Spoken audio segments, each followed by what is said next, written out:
September 1908 erklärte Bulgarien seine Unabhängigkeit vom Osmanischen Reich, unter dessen Herrschaft es 5 Jahrhunderte gestanden hat. Diese Unabhängigkeitserklärung erfolgte 30 Jahre nach dem Ende des Russisch-Türkischen Kriegs, der Bulgarien Freiheit brachte. Das Ende dieses Krieges bezeichnet der am 7. März 1878 unterzeichnete Vertrag von San Stefano.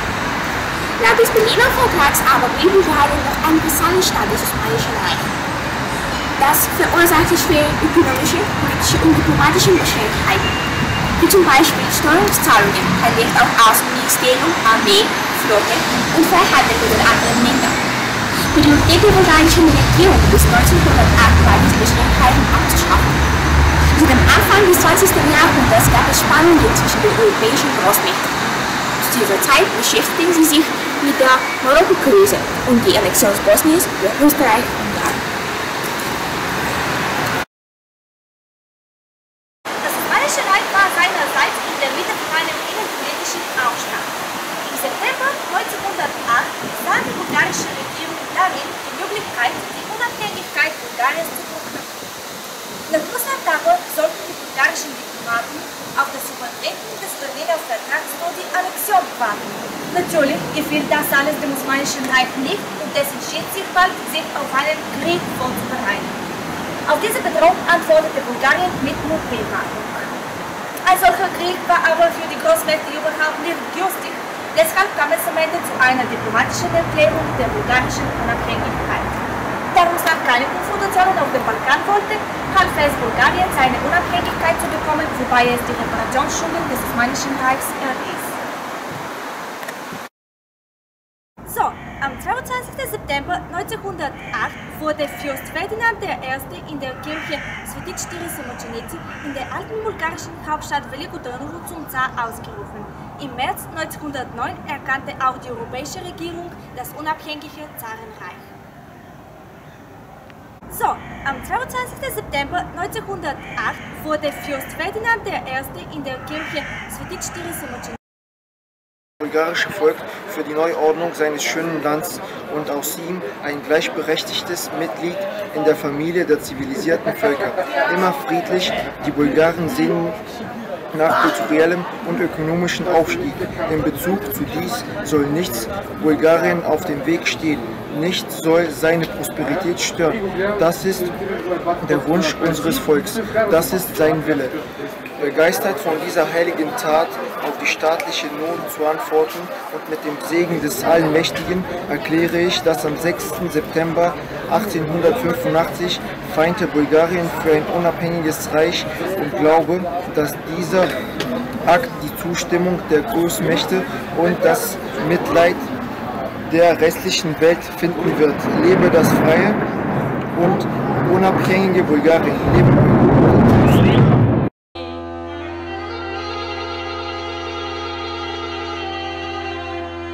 Това приключва така наречения освободителен процес на българската нация и формирането на държавността ни следствие на национално-освободителното движение, априлското въстание, руско-турската война и съединението. А чисто юридически погледнато, това означава край на Берлинския договор и ограничителните клаузи, които спъват българската самостоятелност и българската независимост. Празникът не е толкова насочен към миналото, колкото към бъдещето. Дори когато се водиха дебатите за възстановяването на този празник, вкарването му отново в празничната календарна система на страната, идеята беше не толкова да празнуваме царската корона на българските владетели или независимостта на държавата, колкото да създадем самочувствие в гражданите на тази страна, че те могат да бъдат равноправни и равнопоставени.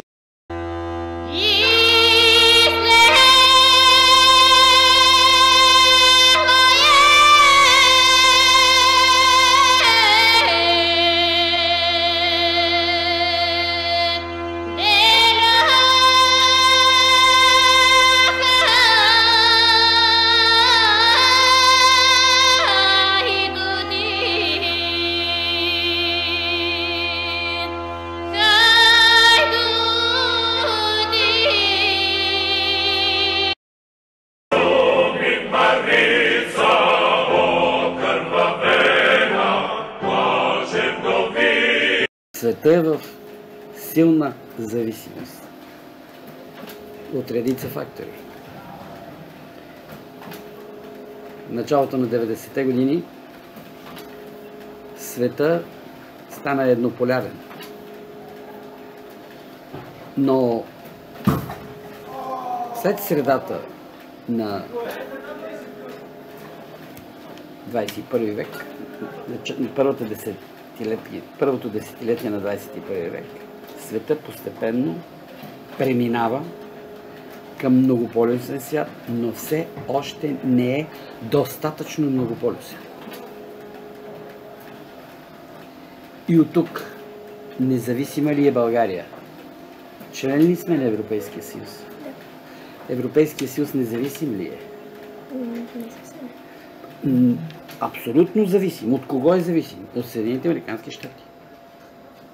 Преден форпост към евразийското пространство е Европейския съюз. А ние като член на Европейския съюз също сме зависима държава. Но тъй като ние сме много бедна държава, ние не бяхме толкова бедна, но сега сме много бедна държава. Поред причини от обстоятелства, няма време сега да ги обяснявам и разяснявам. Ние сме допълнително зависими. Европейския съюз защо прие България? Прие заради територията. Друг е въпросът, че тази територия е на Балканите, а Балканите, в това число България, са без аналог върху световната карта. Без природен аналог. Без аналог на естествено кръстопътно географско положение на света.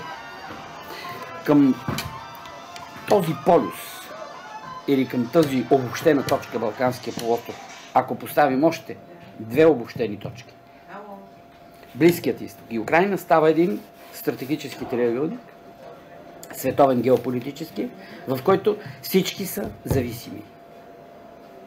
Ние сме били зависими и в миналото.